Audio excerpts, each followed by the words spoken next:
The first time I picked up this knife, I compared it to feeling like a sports car if all your life you've only driven a sedan. And jokes aside, I say that potentially as a disclaimer for you if you're the type of person who is used to more of a traditional Western 8-inch chef knife blade profile. Because if you're used to features like a consistent spine thickness or a really big beefy heel on it, or even just the weight on it being a little bit heftier, this knife is different. There's just no way around it. This knife is not as tall, it tapers into a really precise tip, and it's incredibly lightweight. One question I had when I first picked up this knife is, I don't have the smallest hands in the world, I also don't have the biggest hands in the world, but knuckle clearance was my question. It gave me a lot of peace of mind to know that I don't have an issue with this knife. I can do rock chopping projects as well as slicing tasks without a hitch. But this can tackle dicing onions throughout your week, making a stir fry, even butchery tasks. I think this is pretty well suited for that. I know New West KnifeWorks rounds up and calls this the 8-inch chef knife. This is actually 7 5/8 inches. And I share that with you because when I initially picked up this knife for the first time, comparing it to a lot of the knives that I've worked with in professional kitchens,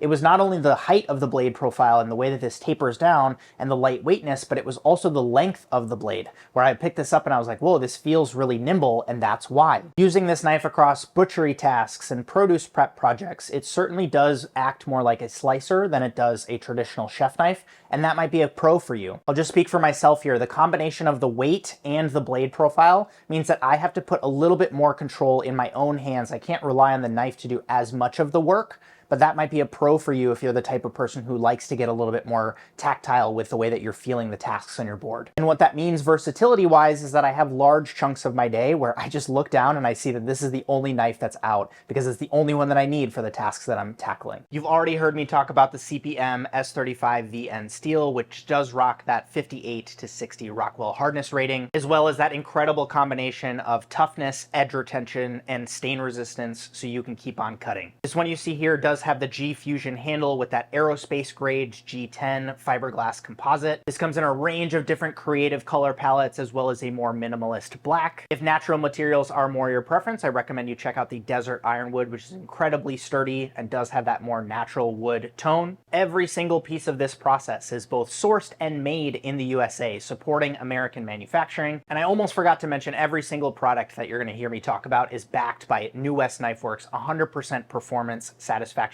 guarantee, as well as includes that free lifetime sharpening. New West KnifeWorks is helmed by Corey Milligan, a chef turned knife maker who works with incredible artisans and actually empowers a lot of the knife makers to do a lot of the hand finishing that you're going to enjoy. The spine beveling details, if it's a knife that you happen to use a pinch grip with, it's going to be incredibly comfortable because you're not going to have any harsh edges up on the spine. And those details really come through, from the materials to the finishing to all of the features that are included with the end use in mind. For a comprehensive overview and comparison of the New West KnifeWorks G Fusion line, that is available for you to watch next. It's either right below this video or right here on screen.